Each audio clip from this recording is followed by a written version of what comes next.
You all know John Greenleaf Whittier, a famous abolitionist Quaker poet, who famously said, "Of all sad words of tongue or pen, the saddest are these, what might have been." Certainly that was the case Sunday, when you could point to a number of different plays in which, had the outcome of that play gone a different way, the Eagles might have had a parade this week in Philadelphia. It's a fascinating game to talk about. We intend to do that throughout this hour-long program, with Sal Paolantonio going to be joining me shortly. Sean Green will check in from Los Angeles. We'll have Gary Myers later on. And we're going to do a little post-mortem, and we'll look ahead to 2023 right now on This Week in Pro Football. It's time for This Week in Pro Football, a deep dive into the key issues and marquee matchups in the National Football League. For the next 60 minutes, we invite you to sit back or lean in with host Pat Callahan as we preview the week's Eagles matchup, big games, breaking stories, and all news NFL. It's This Week in Pro Football, right now on JAKIB Media Sports. All right. Hello, everybody. Pat Callahan joining you for what actually is the last This Week in Pro Football for this year here on JAKIB Sports. It's been a terrific run for this whole season here on JAKIB. And my many thanks to Xander Krause, Joe Krause, for their hospitality this year. But we're going to wrap it up in 1 hour after a riveting Super Bowl that went the wrong way. Philadelphia lost to Kansas City 38-35. And very, very disappointing. It's so hard to get there. And as I'm going to demonstrate in a little while, it's even harder to get back, something the Eagles now will have to face in 2023. A very tough game. And like I said, one that there's just so many turning points in this game. But just a couple broad points before we get through into them is, somebody's got to answer for that field. Now, who knows? The issue might go away. My theory is, and I'm going to talk to Sal about this, he was there, there was just so much pain on the field. I don't know, maybe if that had something to do with it. I mean, there were some stretches of actual green grass, but the rest of it had something on it. And I just don't know if that bled all around the field and caused that. But I think it clearly impacted the speed of the Eagle pass rush. So I think the field conditions are something somebody has to ask for. And, of course, the holding call. We'll address this throughout the show as to the veracity of that call, whether it was the right call to make, whether the NFL should be given credit. It makes the calls, whether the first minute or the last minute, and that's consistent, and maybe that's the way it ought to be, or should some consideration be given to the gravity of the moment and whether or not that hold was severe enough to warrant throwing the flag there. Certainly put a damper on the end of that game. There's no denying that. Just watching the Chiefs take a knee, kick a gimme field goal. That was a terrible ending in the last 2 minutes to what was a terrific 58 minutes. All right, Xander, if you'll bring that up here, a little what might have been here. I just want to point to some key plays in the game that had they just the slightest variation. The old saying about how if a butterfly flaps its wings in the jungle, that everything happens from there. Devontae Smith has a terrific catch on the sideline in the second quarter. The Eagles are already leading. They overturn it. And I just don't like it. I don't like that it took 5 minutes for them to overturn it. So that means don't overturn it. But we've lost that now. Every replay is a Zapruder film that has to be broken down, studied, turned over, turned backwards. And they overturned that. I thought it was a wrong call. Wrong call. He had possession of that ball. He had the 2 feet down. Yes, the ball hit the ground. What's he supposed to do? Carry it into the locker room? I thought it was a wrong call. Then the sequence in that same quarter, the Eagles are up 14-7.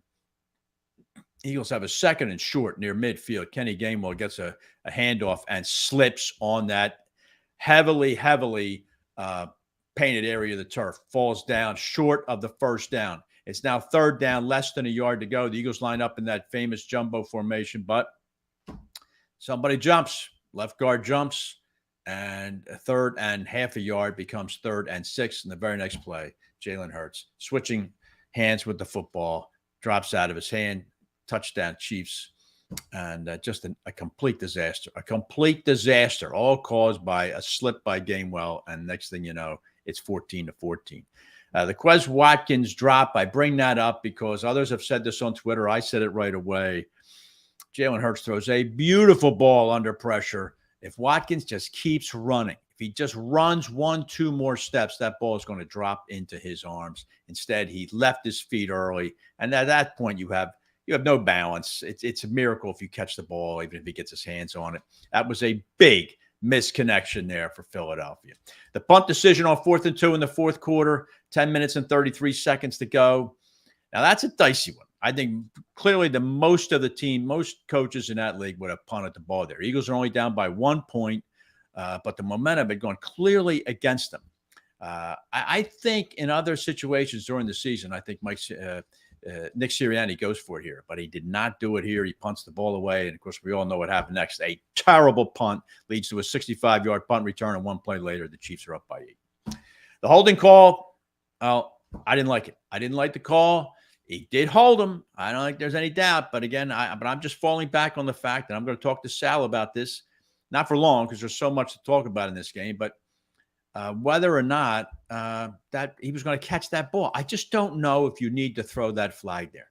I just don't think you do. I don't think you do. I don't think the Chiefs would have complained that much, and would have certainly made for a riveting final 2 minutes. But I don't think that was the right call to make there. Yes, he did grab him. I understand why the ref threw the flag. I don't like it. And just a note about how the Eagles did and why this loss is so frustrating. After 3 quarters of the game, Patty Mahomes, 13 of 18, 125 yards and a touchdown. Now, if I had told you after 45 minutes of that game, Patrick Mahomes would not have 150 yards passing, you would have said, well, are the Eagles going to be up by 3 or 4 touchdowns? Instead, the game was razor close by the end of the third quarter, and the Chiefs were just getting rolling, and lo and behold, they lose the game. So very frustrating, and just a tough loss that Eagle fans certainly will just brood about for months. And it's a question as to whether the players will too, because as I'm going to point out here, but let's bring this gentleman on. We're going to talk to him about it. And that is, of course, the host of the NFL Matchup Show. And I thankfully, my longtime colleague here on This Week in Pro Football, Sal Paolantonio. Sal, how you doing? Oh, pretty good, Pat. Pretty good. Good. Well, it's nice to have you back here for one, regrettably, what is a little post-mortem. So let me start with this, Sal. The holding call, just give me a quick take on that holding call, whether you thought the call had to be made or could he have not tossed that flag? That's where you got to swallow the whistle, Pat. There's no question about it. I don't like the call. Clearly, he held him. Did it impact the game or the route or whatever? I don't think it's debatable at all. I don't think he would have gotten to that football. Looks like it was clearly overthrown. I think Mahomes threw the ball once he saw that the flag was thrown or that the hold was made, and then he kind of influenced the outcome there. Yeah. So, you talk about the butterfly effect, which is, one small event can have a major impact on larger events. And you went down that list, and I would say the holding call is big, but Pat, I think Aaron Sipos's punt. Yeah. I think that is the major event of the second half. Yeah. It flipped the field, Pat, at the most inopportune time. Yeah, you're certainly right. You are. I think that punt was, was a low punt. I know. It was in the wrong direction. Yep. I mean, that's a case where the special teams coach has to get in the face of the punter and remind him, down in distance, time of the game, we are in the fourth quarter of the Super Bowl. Yeah. You cannot make a mistake here. You must make the right kick, focus on making the right kick. I went back and I looked at the film, and I didn't see that conversation happening, and that's where a coach must step in. Yeah. In that circumstance, and that did not happen. Knowing that Sipos had just come back from an injury, and his other punt was not that good in the first half. I mean, to me, that was the biggest play of the second half. Do you think Sirianni even thought fleetingly about going for it there, Sal? Well, he said in his press conference today that he did not, and I agree with him. It was a one-score game. Right. If they were down 2 scores, you go, Pat. Right. But I agree with him not going. But, your players have to execute in the most important situations. Right. That is certainly right about that. I mean, this is the most important punt of this young man's life. Yeah. And he blew it. Yeah. Yeah, that he did. He certainly did, Sal. And it was, unfortunate turn of events, certainly in that regard. And one other thing I want to ask you before we take a quick break then is we talked about the hold. Just tell me quickly the flip of the call on Devontae Smith when he appears to catch that ball. 5 minutes, Pat. It took him 5 minutes. If it takes you 5 minutes to change your mind, you shouldn't change your mind. You're exactly right, Sal. You're exactly right. And I think replay. There has to be overwhelming, convincing evidence. Isn't that what we're told all the time? Yeah. There has to be overwhelming, convincing visual evidence to overturn the call. And there was not in that case. They were looking for ways to overturn the call. I don't know why that's the case that happened, but boy, oh boy. I know. Those were two really bad ones. And you're right on the Quez Watkins. I don't know why he's throwing it to Quez Watkins. I don't even know why Quez Watkins in the game, frankly. I just don't. Yeah, it's certainly the case, too. And it was such a beautiful throw by Hurts, who was absolutely – and I'll give you credit for this. You said he wasn't hurt, and he certainly didn't play like it, and he was outstanding in that game. As you pointed out, he's the first Super Bowl quarterback, right? First losing Super Bowl quarterback with 4 touchdowns. It's just incredible, and a lot of thinking to do over the offseason. Listen, I just wrote a piece for March issue of SJ Magazine. Here was my lead. Right. The greatest Eagles team of all time suffered the worst defeat of any Eagles team all time. Oh my God. That sounds like I know. I saw the piece.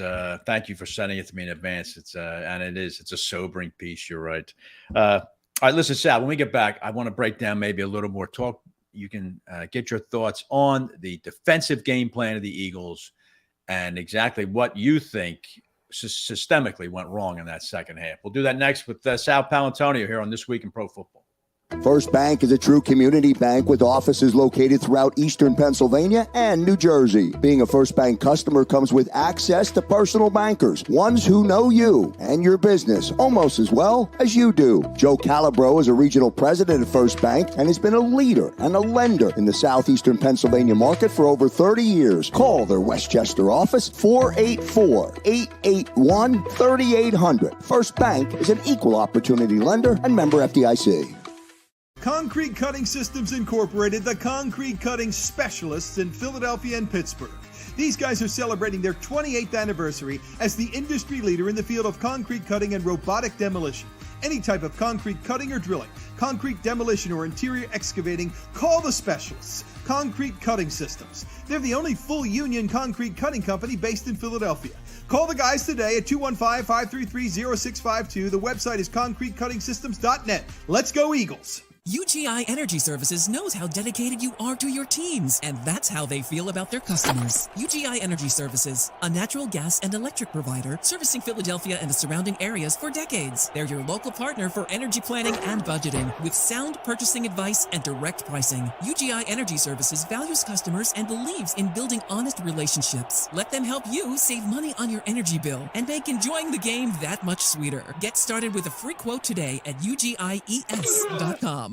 Cantor, Novak, Beaver & Pike is a full-service CPA firm with offices in PA and New Jersey, offering first-rate accounting, audit, and tax services. They focus on helping clients achieve their business and financial goals, from startup operation to long-term financial planning. For more information, call Terry Cantor or Dan Pike at 215-550-2954 or on the web at cnbpcpas.com.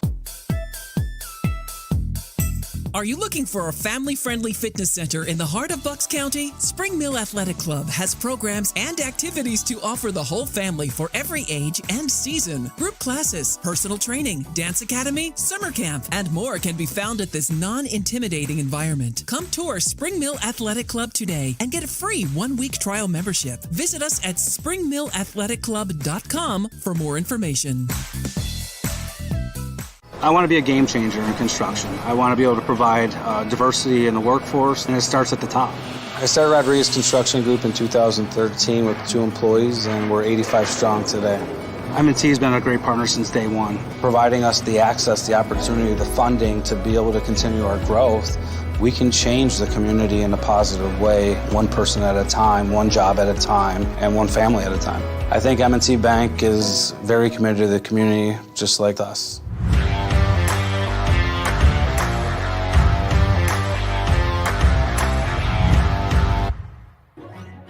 Welcome back to This Week in Pro Football here on JAKIB Sports. Pat Callahan here with you. You can give me a follow on Twitter at TWIPF Pat. You can follow the network at JAKIB Sports.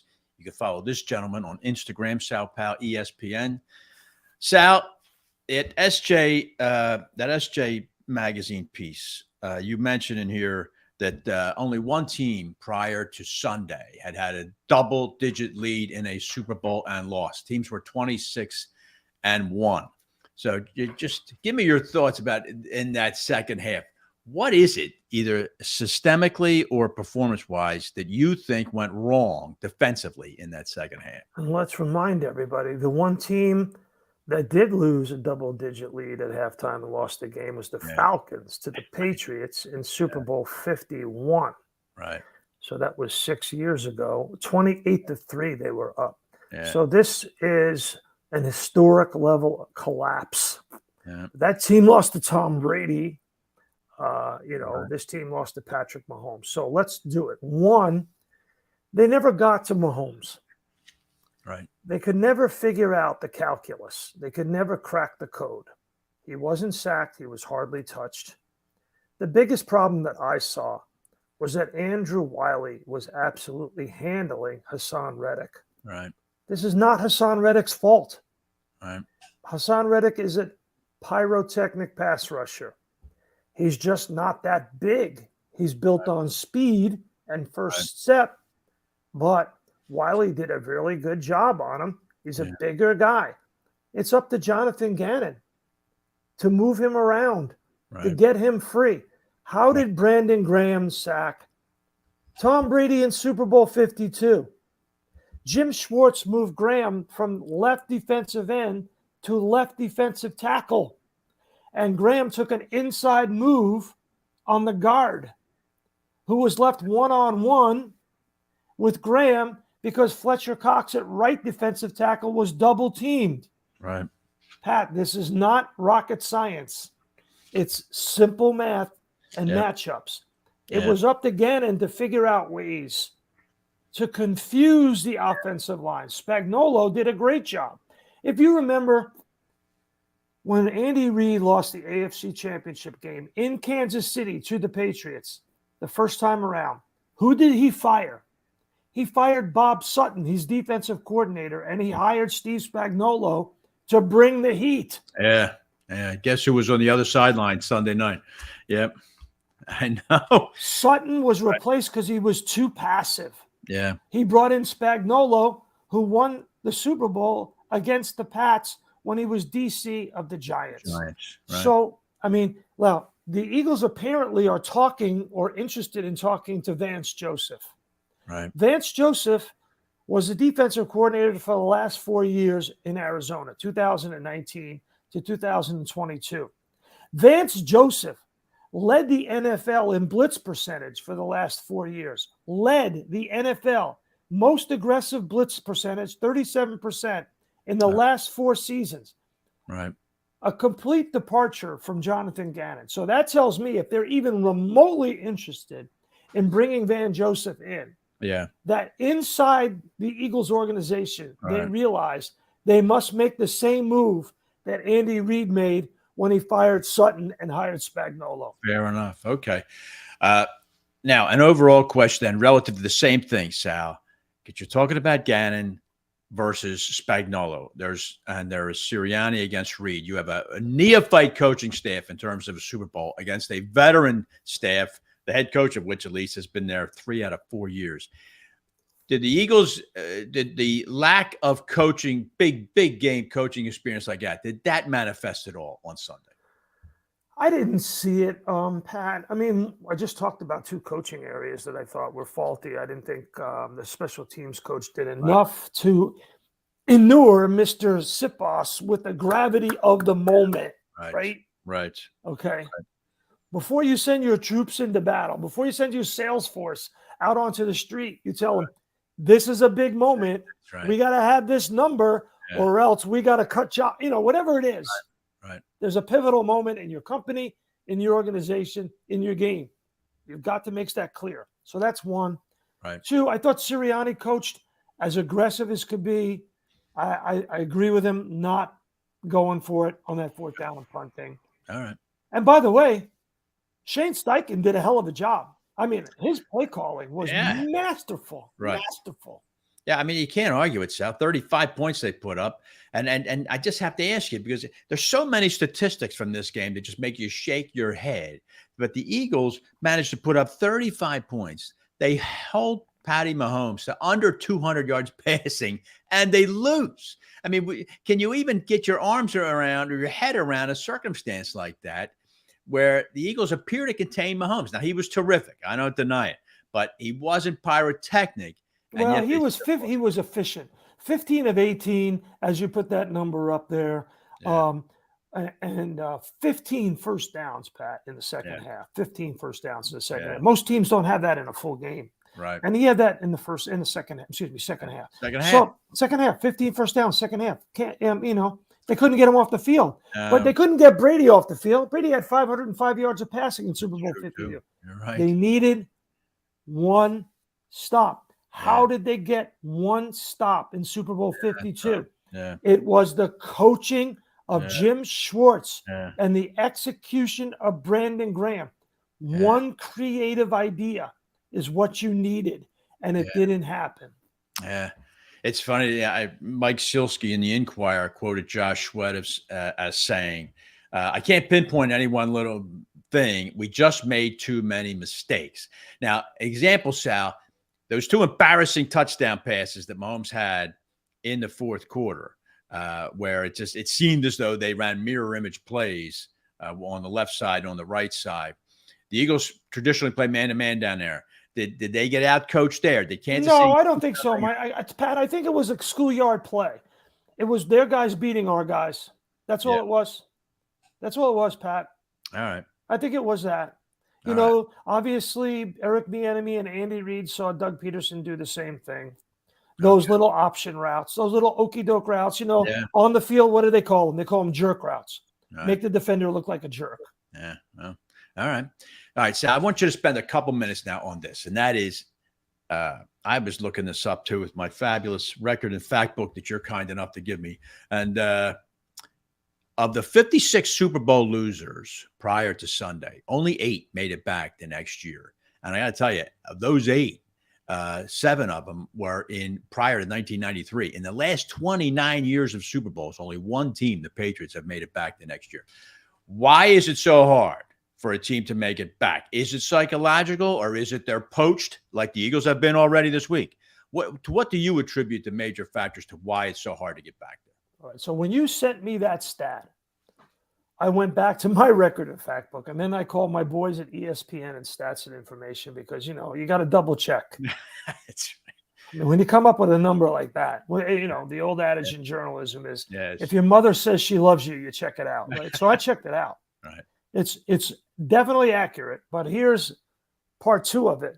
The last NFC team to do it was 50 years ago, the Vikings. Oh, my God. That's even worse. 50 years ago. 50 years ago, 74. Yeah. Yeah, how about that? So what do you think's behind it, Sal? Do you think it's the crushing the way they lost the game, and the organization, like the Rams last year, they just can't get reoriented to doing it again, or is it a matter of Jimmy's and Joe's? Well, the last team to do it was the Pats in 2017, and they had Belichick and Brady. Right. So they lost to the Eagles, and then when they came back and beat – I'm sorry, Pat. They came back and beat your Rams. That's fine. That's right. And one of the least memorable Super Bowls of all time. That's a fact, too. Yes. So, it's hard to do because, your quarterback has to play well. Everybody has to stay healthy. I think for this Eagles team, it's super hard because the core 4 players are older. Johnson, Graham, Kelsey, right, and Fletcher Cox. Right. I think that's an issue. Yeah. I don't know who the starting running back is going to be next year. Does Miles Sanders deserve the kind of money he's going to probably want Right. to come back? Do they want him back after Right. that performance in the Super Bowl? I don't know. I don't know. There's a major question mark. Yep. Right tackle, center. Yeah. Yeah. And I think they need to upgrade at wide receiver. I don't think they're good enough at wide receiver for sure. And then they have two guys in the secondary, Bradbury and Gardner Johnson, who are free agents. I would definitely bring back both of them. Yeah. I think Bradbury, despite what happened, is a great leader, hard worker, good teammate, good enough. Now listen, he doesn't play man, obviously. Right. Just that's the reason why Wink Martindale didn't want to keep him in New York. Right. But I think he's a valuable player. I really do. All right. And the loss of Shane Steichen, who goes to Indianapolis. Big. Yeah. Yeah. You mentioned that the Eagles are looking now at replacing Gannon. What are your thoughts on the replacement or how the Eagles are going to go about replacing Shane Steichen? Well, Shane Steichen, you look at it, Pat. Here, I want to make sure I got the number right here. So when Steichen started calling the plays until the Super Bowl, Steichen and Jalen Hurts together was 16-2, Pat. Yeah. Steichen calling the plays with Jalen Hurts as the starter, 16-2. After the Super Bowl, 16-3. Yeah. That's hard to replace. That is. Now, That is. I have a lot of respect for Brian Johnson. He was a terrific college player. He's a smart young man. He's obviously in some really tight with Jalen Hurts because of his relationship with Averian, his Jalen Hurts' dad. And I talked to Brian Johnson a couple of times one-on-one during the Super Bowl. It was my first real time to get to talk to him. He's just sharp. He talks about the constant evolution of a player during the year. He and Jalen have the same kind of really direct, purposeful, hardworking, studious personalities. I think he would be a wonderful pick for offensive coordinator, but he's never called plays at the NFL level. Yeah.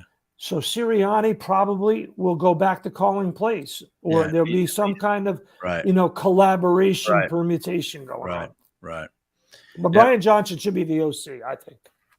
A much tougher schedule too next year, Sal. I mean, let's face it. Toughest in the league. Yep. That first place schedule, man, that could be brutal because now that you're That's playing. another reason why it's hard to go back. That's right. You're certainly right. I think there's a lot of psychology to it too. I think it takes an incredible determination and mental strain to get there, and then when you don't win it, it's just so. I think it's incredibly hard to summon up that what it takes mentally to get back there. And I hate to go on to a tangent for you, but you look at the NFC. Why would Aaron Rodgers want to go to the AFC? I know. Why? I know. The NFC is wide open. Brady's gone. Yeah. New Orleans is shot. I know. You're certainly right. Yep, you're certainly right. Even the 49ers don't have a quarterback. The Rams look like they have to rebuild. Minnesota. What's going on with the Rams? You're right. It's really the Eagles and the Cowboys and the Packers. Yeah. Why would he want to go to the AFC? Yeah, especially at the 39, however old Rodgers is. Why would you do that? Because he's down to 1-2 years at the most. Why go against Josh Allen and this guy who's the best in the league right now, Mahomes, obviously, and Joe Burrow? You're exactly right. Yeah, that's why I think Carolina will probably go after Derek Carr. Yeah. It makes the most sense to me. I mean, if I'm any quarterback, I go to the NFC right now. It's wide open. I agree. All right, Sal, that's going to do it. It's such a shame it ends on a down note, but I want to thank you. You did such a great job this season, and I appreciate it. You were a real highlight to this show, and I appreciate you coming on all these times, and look forward very much to having you back again next year as we strap them on again for the 2023 season. All right. Well, I can't thank you. I can't thank Jacob Media enough. Young Xander there, the producer, is a real class act, sharp young man, fantastic. Thank you for all the support and help all year long. Right. And Pat, let's do it again next year. Yes. Thanks again, Sal. You're the best. All right. Appreciate it. And look forward to talking to you. All right. That's the great Sal Paolantonio. And a very good discussion. Certainly Sal always comes armed with a ton of stats about what happened. So we'll continue the post-mortem. Next, I have the indomitable Sean Green. We'll see. Sean's usually an upbeat guy. We'll see how that works out from the Sports Gambling Podcast. We'll talk about some early Super Bowl odds for 2023. That's next on This Week in Pro Football. I grew up in a home, and I wanted my kids to have that. The process of buying a home seemed so daunting, but Christine and M&T believed in me. Everyone took an interest and helped me through the process. You don't get this kind of service everywhere. I closed on the house and I didn't tell the kids. They were like, oh, you got the key? You closed on the home? They were so happy. M&T Bank made this dream come true for me and my girls. UGI Energy Services knows how dedicated you are to your teams, and that's how they feel about their customers. UGI Energy Services, a natural gas and electric provider servicing Philadelphia and the surrounding areas for decades. They're your local partner for energy planning and budgeting with sound purchasing advice and direct pricing. UGI Energy Services values customers and believes in building honest relationships. Let them help you save money on your energy bill and make enjoying the game that much sweeter. Get started with a free quote today at ugies.com. At Whistler Pearlstein LLP, we assemble the most effective team to handle all of your legal needs. There are players and pretenders, but our hustle and heart set us apart. In practice now for over 75 years, we're proud to be one of the most prominent full-service law firms in the Philadelphia region. We offer 17 different areas of practice, including business, corporate, and tax education law, real estate, zoning, and land development, municipal law, and litigation. Our top-rated attorneys and staff are laser-focused on client success. We strive to provide outstanding legal counsel with the highest level of care and consideration. Let us show you the Whistler way. Learn more at WhistlerPearlstein.com or email Michael J. O'Donohue at mod@WhisPearl.com. WhistlerPearlstein.com or mod@WhisPearl.com. Concrete Cutting Systems Incorporated, the concrete cutting specialists in Philadelphia and Pittsburgh. These guys are celebrating their 28th anniversary as the industry leader in the field of concrete cutting and robotic demolition. Any type of concrete cutting or drilling, concrete demolition or interior excavating, call the specialists. Concrete Cutting Systems. They're the only full union concrete cutting company based in Philadelphia. Call the guys today at 215-533-0652. The website is concretecuttingsystems.net. Let's go Eagles. It was late at night. I was browsing KennedyAuto.com when there was a knock at my door. Hey, baby, what you doing? Buying a car from John Kennedy Ford. Online? I let her in on the secret. KennedyAuto.com makes car buying easy. That got her attention. Can I go for a ride? Let me get my coat. KennedyAuto.com. Enjoy your ride.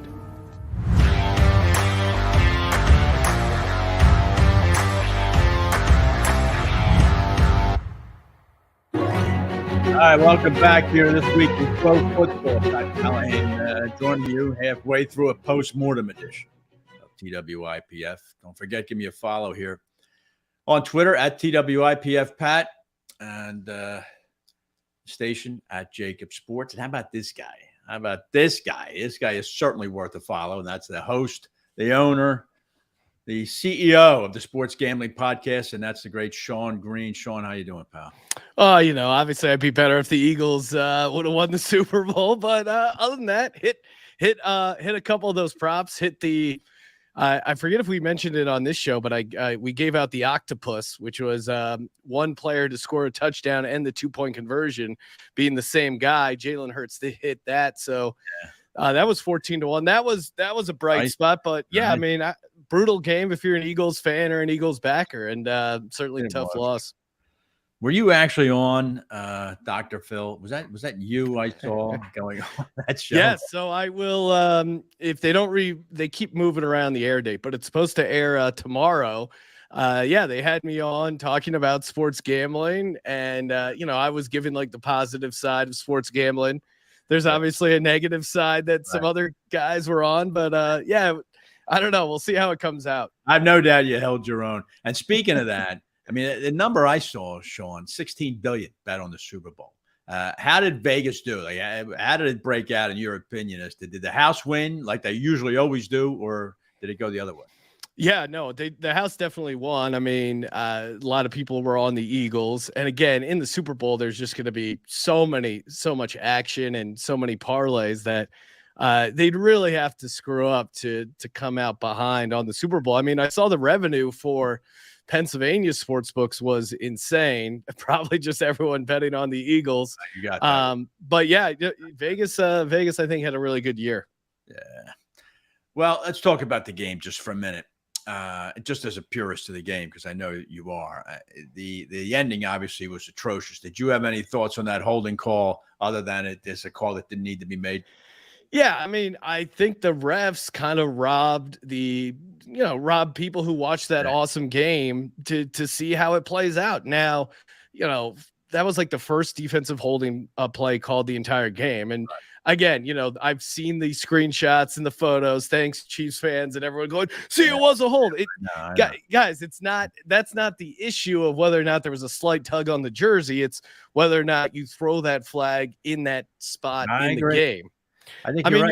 you're within 1 yard. You're allowed contact. Yes, technically that was a hold, but I don't know. That's just a let him play for me. And I think the average football fan would have just liked to see the Eagles and Jalen Hurts have one more crack at it and kind of, let it be decided on the field a little bit more instead of injecting themselves. But again, I'm not making excuses for the Eagles.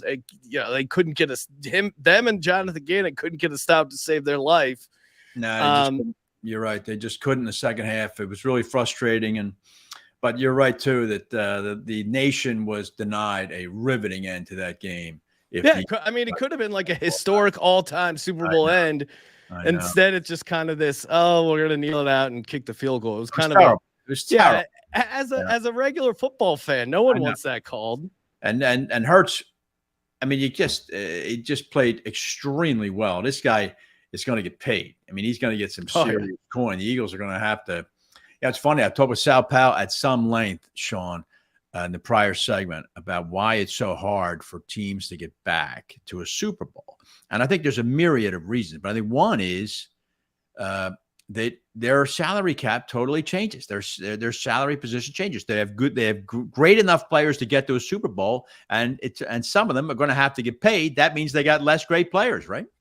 Yeah, no, I mean, again, every one of those free agents that hits the market is now on a team that made it to the Super Bowl. So a lot of those guys had good years.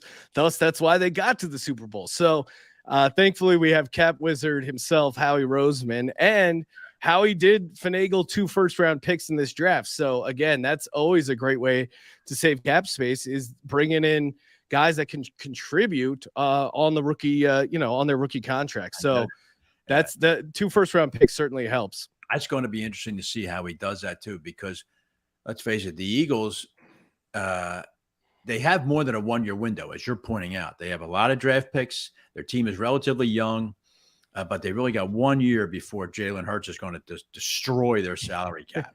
And so the question is, do you load up now? Do you load up and take another shot at it? I'm talking about by signing maybe some key free agents, or do you just continue what you're doing and try and get it back with maybe a lesser team? Yeah. Again, I think they're going to stay super aggressive in the free agency market, and I think there's some obvious cuts or guys that they're just not going to pay. I think at the linebacker position, I'd be surprised if like a Kaiser White is back.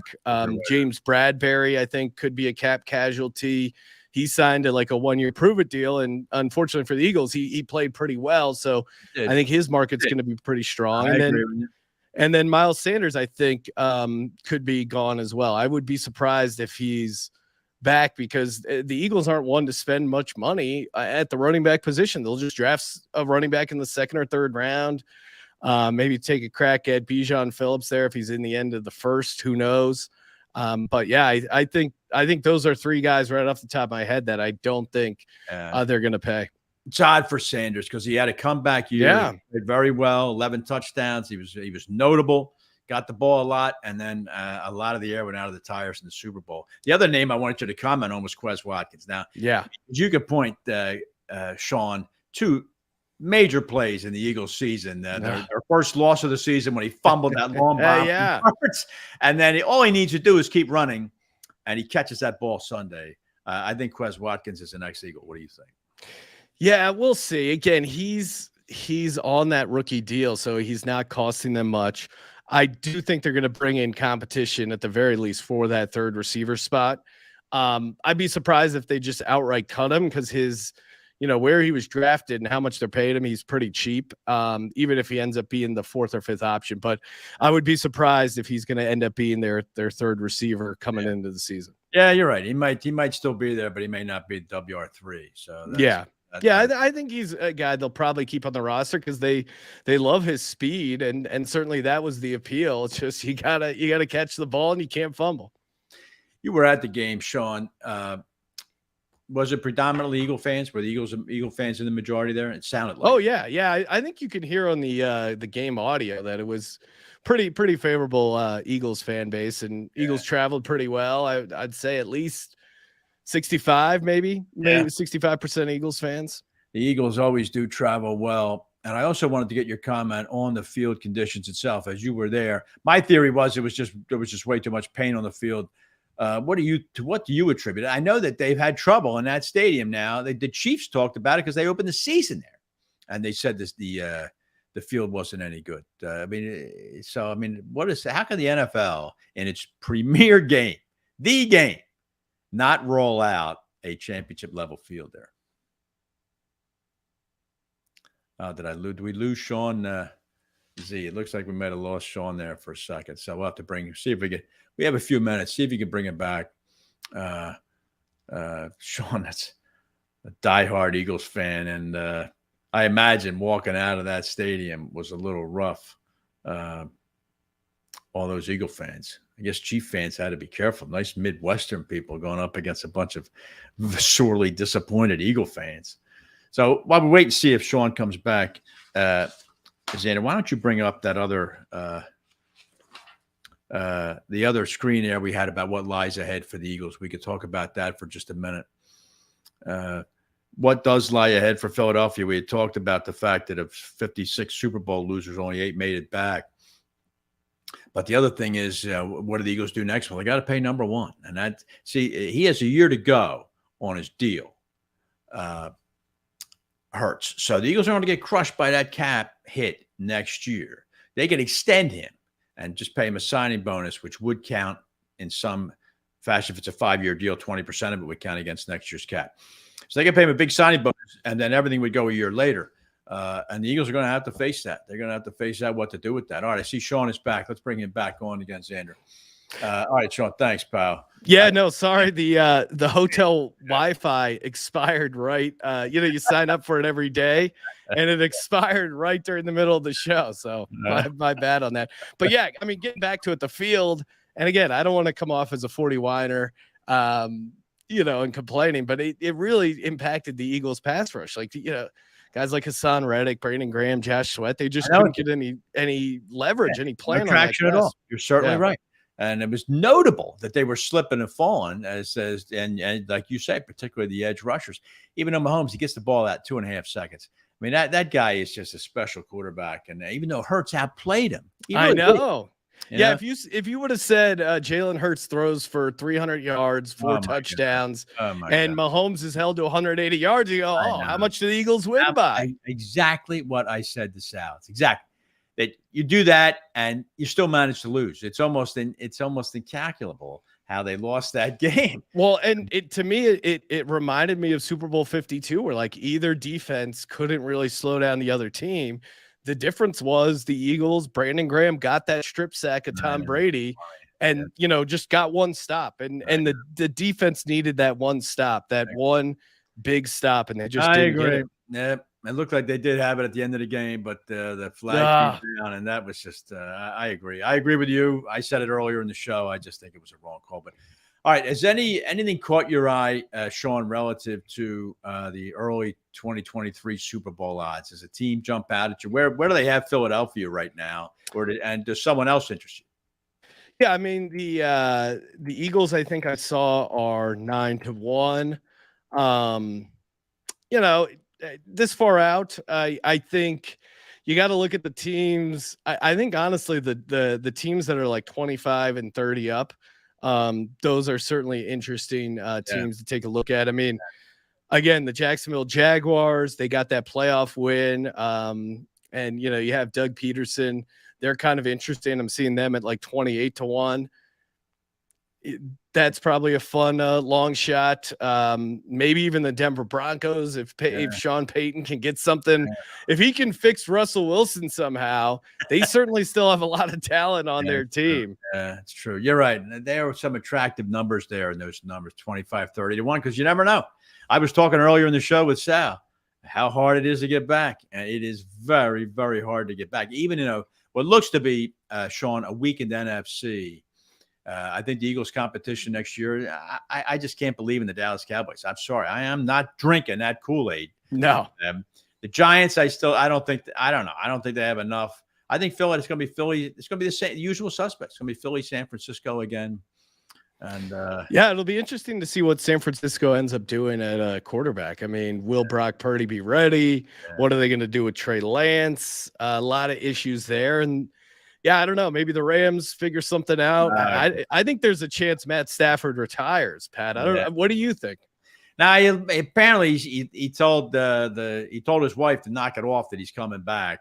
But that's interesting. You know, I don't know. I think he might give it one more shot. Rams, the window is about to close on them. They might have one more shot between Stafford, Aaron Donald, and Sean McVay to take a run at it. But I know you're a diehard Ram fan. I wish you would. Just ram it. The Eagles, I already told my cousins, my uncles, you know, as soon as the schedule comes out, you guys got to come out because the Eagles are playing in Los Angeles against the Rams. That's right. So that'll be fun. Well, you'll put me up too, right? I'll be out. Yeah. I'll put you up. We got a couch at the studio with your name on it, Pat. Not in that hotel, I hope. Better accommodations than that. Yes, exactly. All right. But listen, this is it, Sean. I do appreciate it. I know we talked about this a month ago, but we had some bonus episodes. But you were an outstanding addition all season long. I can't thank you enough for coming on. And I hope you'll stick with us next year as the show. Oh, yeah. I'll be back. Top-rated football program in the entire United States. All right. Love it. It was awesome, Pat. Good hanging with you. All right. Thanks very much. The great Sean Green there from the Sports Gambling Podcast. Everybody, please check that out. He's got some crazy things, even in the football offseason. Just a very entertaining website. Check it out. All right, listen, we get back. We'll continue here from a man who covered 37 Super Bowls and has some cogent observations on this one. That's, of course, the great Gary Myers. Who'll be joining me next on This Week in Pro Football. UGI Energy Services knows how dedicated you are to your teams, and that's how they feel about their customers. UGI Energy Services, a natural gas and electric provider servicing Philadelphia and the surrounding areas for decades. They're your local partner for energy planning and budgeting with sound purchasing advice and direct pricing. UGI Energy Services values customers and believes in building honest relationships. Let them help you save money on your energy bill and make enjoying the game that much sweeter. Get started with a free quote today at ugies.com. For the team at Cordasco Financial Network, a part of Mercer Advisors, financial planning is about more than just managing your money.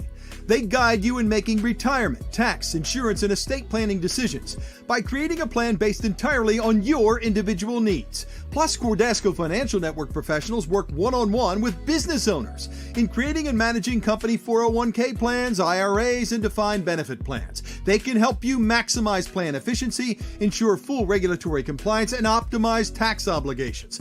Call 855-558-3500 or click the link in the description below to learn more. Let their team help you secure your future. 855-558-3500. Cordasco Financial Network is a trade name owned by Mercer Global Advisors, an SEC-registered investment advisor. Securities offered through Andrew Garrett Incorporated, which is not affiliated with Cordasco Financial Network or Mercer Advisors. Client experiences vary. Successful outcomes not guaranteed. Johnny Apple's Restaurant and Bar opened in 2001 and for over 20 years has been serving great food and good times to Bucks County residents, friends, and family. Ideally located at 184 Buck Road in Holland, Johnny Apple's offers a terrific array of steaks, seafood, and daily specials. They also host private parties and affairs of any size. For excellent food, great company, and a relaxed lunch or dinner, check out Johnny Apple's Restaurant at 215-953-9900 or at johnnyapplesrestaurant.com. Concrete Cutting Systems Incorporated, the concrete cutting specialists in Philadelphia and Pittsburgh. These guys are celebrating their 28th anniversary as the industry leader in the field of concrete cutting and robotic demolition. Any type of concrete cutting or drilling, concrete demolition or interior excavating, call the specialists. Concrete Cutting Systems. They're the only full union concrete cutting company based in Philadelphia. Call the guys today at 215-533-0652. The website is concretecuttingsystems.net. Let's go Eagles. I want to be a game changer in construction. I want to be able to provide diversity in the workforce, and it starts at the top. I started Rodriguez Construction Group in 2013 with 2 employees, and we're 85 strong today. M&T has been a great partner since day one, providing us the access, the opportunity, the funding to be able to continue our growth. We can change the community in a positive way, one person at a time, one job at a time, and one family at a time. I think M&T Bank is very committed to the community, just like us.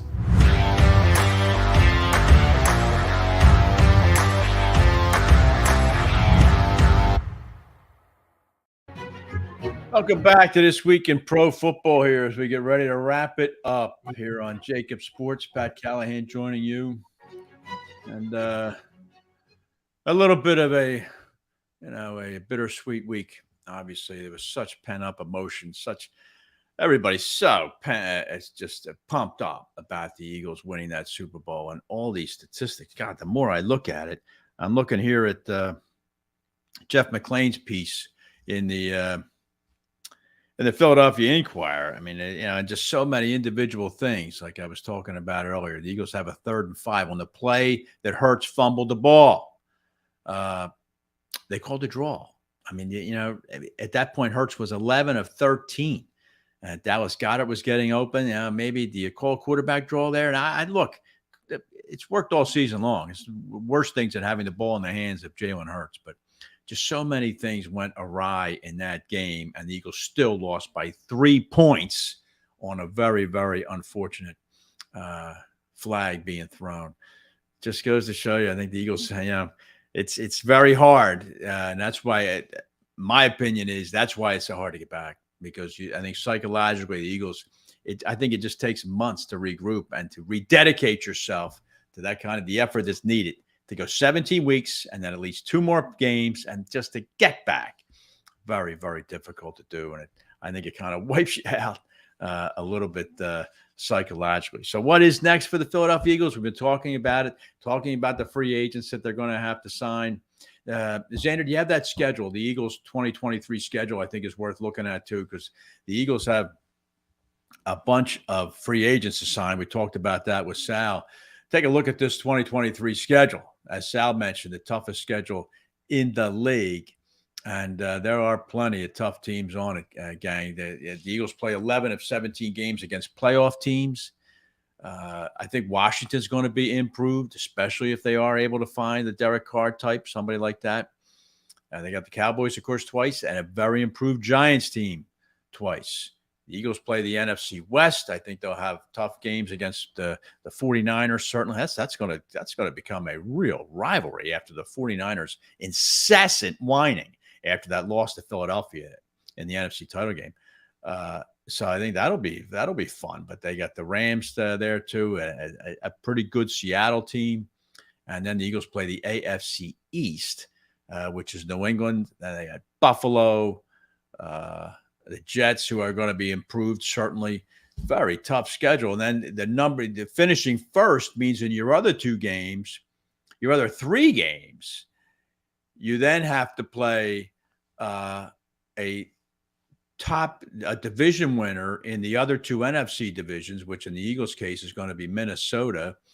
They've got to play, besides playing San Francisco. And then the Eagles also get, how about this? They got to play Buffalo. Is their 17th game. They get Kansas City. Buffalo's in the AFC East. The Eagles play the whole AFC East. They get Kansas City again. Just brutal. That's a tough schedule. It's a mirror image of that which the Eagles just got done playing, which was a pretty easy schedule. So that's not going to be easy for Philadelphia, certainly dealing with that schedule next week. And I didn't even mention Tampa Bay, but Tampa Bay won that division, but I don't think the NFC South is going to be big at all. We'll see if Tampa Bay is in the sweepstakes for one of these free agent quarterbacks too, be it a Derek Carr type. And we'll see how that goes. But waiting to be joined here by Gary Myers. But the Eagles' season next year is shaping up. It's going to be a very interesting offseason in Philadelphia. Very interesting. Tons of decisions now for Sirianni to make and for Howie Roseman to make as to who do you sign, what do you do with that cap, and how do you move this thing along and try and stay at the top of the heap. Eagles are the best team in the NFC, and they're going to have to pay number one. There's no doubt they're going to have to pay number one a good deal of money. So it'll be a fascinating offseason here, both in Philadelphia and in the entire league, with the Eagles just being one of a number of teams that have a lot of decisions to make. Baltimore still has not got a deal done with Lamar Jackson, who he could end up signing with somebody else. As I mentioned, the Raiders have cut Derek Carr, which is interesting. So the Raiders are in the market, of course, for a quarterback. I don't think Jarrett Stidham is their guy. San Francisco, what are they going to do? They now have Trey Lance and the Wonder Boy Brock Purdy. So there's going to be, I guess, an open competition for that amongst the last guy picked in the draft and a guy the 49ers gave up 2 number 1 picks for. Interesting to see what happens there. Sean Green brought up the Rams and Matthew Stafford. What is Stafford going to sign up for another year? I think he will. I think the Rams got 1 year left to take a run at things, and then they're going to have to rebuild all over again. So a lot of things going on in the NFC. Of course, I didn't even mention Aaron Rodgers. What is he going to do? No one knows what he's going to do. I don't think he wants to stay in Green Bay. I think Sal's right. I think he should, but I don't think he's going to stay in Green Bay. So I think that's and if he doesn't, the Packers then turn it over to Jordan Love. I think Love he could end up being an okay quarterback. He looked pretty good, I think, in the times he filled in for Rodgers last year, but still a big step down. Big step down. All right, Xander, I guess we're not going to get Gary. So I maybe a miscommunication there. Gary might be coming on later, but I guess we're not going to get him. But let me wrap this up then here. It's been a terrific season here on JAKIB Sports, and I really appreciate the efforts of Xander Krause, Joe Krause, everybody who came on the show. Tony Cotillo, my boy, of course, Sal Pao, the greatest. Gary Myers, who joined me a number of times. Pat Leonard from the New York Daily News. Just a host of stars. Dick Vermeil joined me, Ron Jaworski, and I'm going to have them all back next year. I'm going to expand the roster too. I'm going to bring some other guys on, some beat writers from the Inquirer and a couple other guys, NFL analysts. It's going to be a great season next year. Looking forward to coming back. There will be a ton to talk about, certainly, as we get through next season. And it'll be a lot to digest as we get into the 2023 National Football League season, both here in Philadelphia and everywhere. So that'll do it. That's going to do it. I appreciate everybody watching. Thank you very much. Thank you for joining me all season long. And we'll talk to you next season on This Week in Pro Football.